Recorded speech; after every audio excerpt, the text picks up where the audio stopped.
kesempatan pada video kali ini, saya akan menjelaskan apa itu gendam halus. Nah, ini merupakan solusi yang sangat efektif bagi Anda yang ingin mempelajari ilmu gendam secara tradisional, dan selama ini Anda belajar ilmu gendam hanya begitu-begitu saja, tentunya hanya gendam hipnotis ya. Nah, di ilmu gendam halus ini Anda akan belajar tentang ilmu gendam murni, itu ilmu gendam secara tradisional, bagaimana konsep dan tekniknya, ini semuanya dijelaskan secara ilmiah dan secara logis. Nah, gendam halus ini merupakan ilmu pengetahuan psikologi atau ilmu hipnotis secara tradisional yang digunakan untuk manipulasi seseorang tanpa disadari. Di sini saya kembangkan khusus untuk terapi dan untuk penyembuhan. Dan saya ucapkan terima kasih juga bagi Anda yang sudah bergabung di kelas pelatihan saya, dan bagi Anda yang ingin membeli buku Jago Ilmu Hipnotis, ini bukunya ya.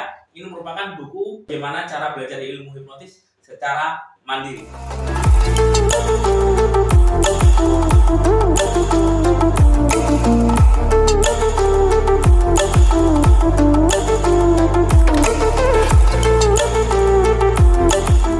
Assalamualaikum warahmatullahi wabarakatuh. Seperti yang sudah saya singgung di awal tadi tentang ilmu gendam halus. Nah, ilmu gendam halus itu apa sih?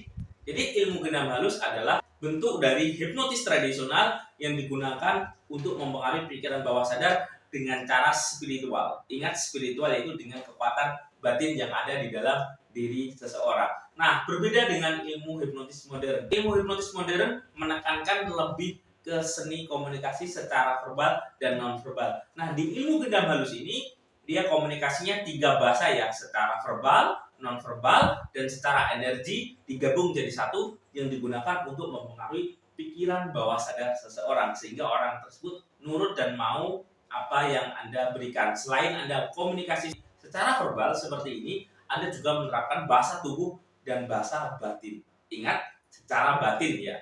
Ini adalah ilmu gendam halus. Nah, pada dasarnya ilmu gendam halus merupakan ilmu pengetahuan psikologi, akan tetapi ada teknik tertentu, yaitu di teknik energinya atau magnetismenya. Bukti nyata gendam halus itu seperti ini.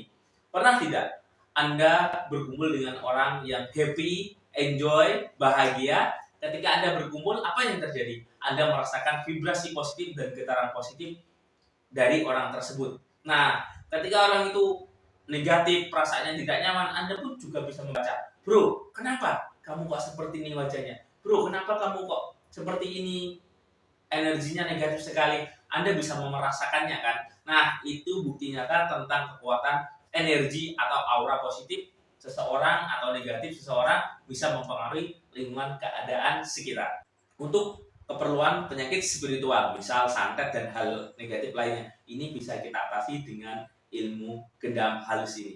Nah, ilmu gendam halus ini cara kerjanya seperti ini ya. Selain Anda menggunakan bahasa secara verbal, non-verbal, Anda juga menggunakan bahasa secara batin atau secara spiritual yang digunakan untuk membujuk dan mempengaruhi orang agar orang itu nurut seperti apa yang Anda inginkan. Selain itu juga, ilmu gendam halus ini bisa digunakan untuk secara spiritual untuk mempengaruhi atau mempermudah urusan Anda, misal dalam bisnis, dalam berusaha, atau dalam menarik kerezekian. Nah, ini juga bisa ya, karena di situ ada teknik-teknik tertentu dan metode tertentu yang digunakan untuk mempengaruhi alam, manusia, dan diri Anda sendiri. Ini juga bisa dipengaruhi ya. Ketika Anda bisa mempengaruhi diri Anda, maka Anda bisa mempengaruhi orang lain, dan ketika Anda bisa mempengaruhi orang lain, Anda juga bisa mempengaruhi lingkungan sekitar Anda. Seperti itu tentang cara kerja gendam halus ini.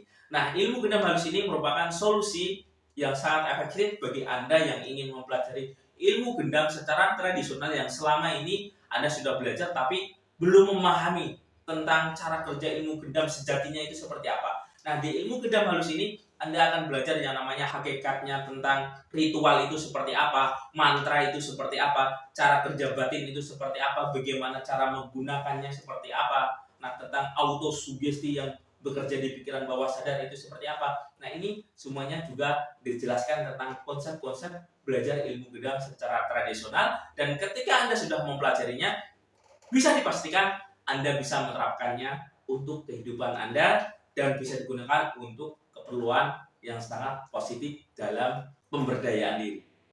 Nah, dalam mempelajari ilmu gendam halus ini, maka yang pertama Anda nanti diajarkan tentang bagaimana cara berkomunikasi secara verbal itu seperti apa, kalimat-kalimatnya itu bagaimana. Nah, itu nanti juga diajari ya, bagaimana mempelajari ilmu gendam halus ini, yaitu dengan memahami yang namanya seni komunikasi secara verbal. Ingat, bagaimanapun manusia berinteraksi tetap ada yang namanya komunikasi secara verbal ya.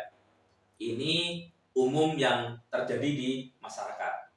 Selain Anda juga mempelajari yang namanya tentang komunikasi secara verbal, Anda juga mempelajari yang namanya seni psikologi seseorang, mempelajari tentang cara kerja pikiran itu seperti apa, bagaimana orang itu bisa terpengaruh, itu bagaimana. Nah, ini juga dipelajari. Selain itu juga Anda akan mempelajari tentang seni hipnotis. Nah, seni hipnotis itu juga dipelajari ya di gendam halus, terutama tentang cara kerja pikiran manusia.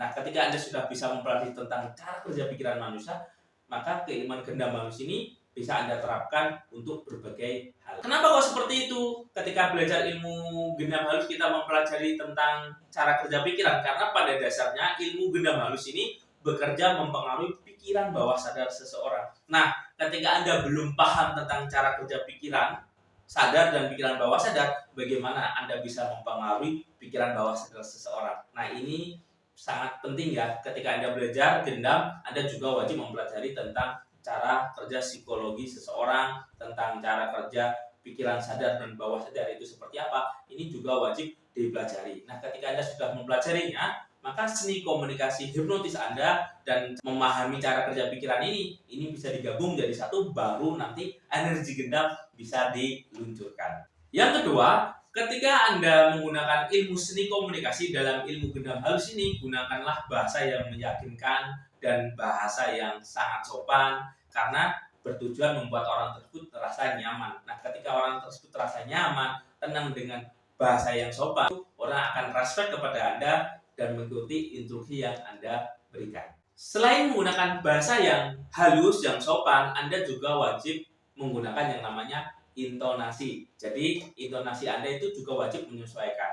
Nah, bayangkan ketika Anda menggunakan komunikasi nada intonasinya itu tinggi, nah bagaimana orang bisa yakin kepada Anda? Misal, woi, nah misal seperti itu, apa yang terjadi? Orang juga tidak nyaman. Tapi ketika Anda bahasanya lembut, halus, sopan, intonasinya pas, maka juga orang akan rasa nyaman. Nah, ketika orang rasa nyaman inilah, maka pikiran bawah sadar seorang itu juga terbuka.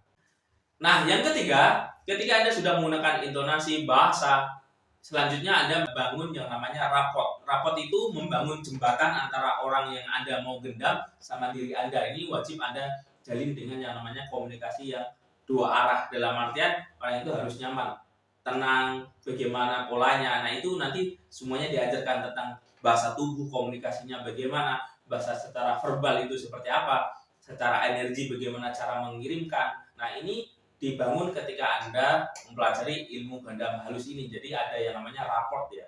Yang keempat, ketika Anda sudah membangun yang namanya raport, orang itu sudah merasa nyaman, merasa tenang, Anda baru menggunakan yang namanya pola-pola komunikasi ilmu gendam halus ini dengan bahasa yang lembut, sopan. Nah, bahasa inilah nanti yang digunakan untuk mempengaruhi pikiran bawah sadar seseorang. Nah, jadi ada pola-pola tertentu atau kalimat-kalimat tertentu, yaitu ilmu gendam halus itu ada ya. Tujuannya dari kalimat gendam halus ini yaitu membuat target itu merasa nyaman, merasa tenang. Nah, ini ada kalimat-kalimat tertentu. Misal, Pak, sekarang Anda duduk nyaman, tenang, bagaimana Pak perasaannya? Nah, ini bisa kita gunakan juga komunikasinya.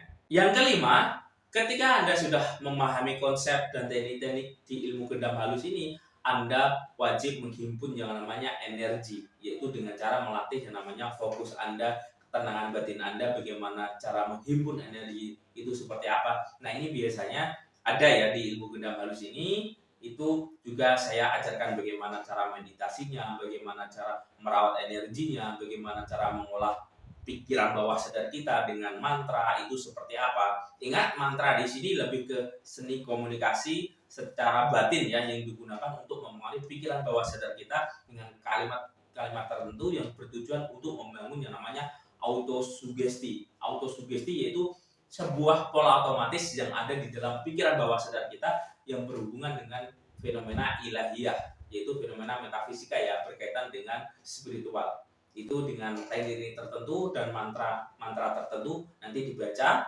itu nanti ada ya di pelatihan ilmu gendam halus itu. Misal semakin tenang, setelah itu baru diakses energinya, baru energi gendam ini dikirimkan. Ini tentang sekilas tentang mempelajari ilmu gendam halus itu seperti apa dan metodenya seperti apa. Seperti ini ya dasarannya. Nah, bagi Anda yang ingin mendalami lagi dan ingin mempelajari ilmu gendam lebih detail, lebih simpel, dan tentunya bisa diperhatikan dimanapun dan kapanpun sesuai Anda inginkan, maka gendam halus ini cocok bagi Anda para praktisi spiritual, dan cocok juga bagi Anda yang ingin mendalami tentang ilmu metafisika secara tradisional itu seperti apa. Maka ilmu gendam halus ini bisa menjadi solusi Anda ketika mempelajari ilmu gendam. Bisa juga diterapkan untuk melengkapi aksi hipnotis Anda atau hipnoterapi Anda. Oke, mungkin ini yang bisa saya sampaikan. Semoga bermanfaat. Saya Iri, Bil Taufik Walhidayah. Wassalamualaikum warahmatullahi wabarakatuh. Salam hipnosa.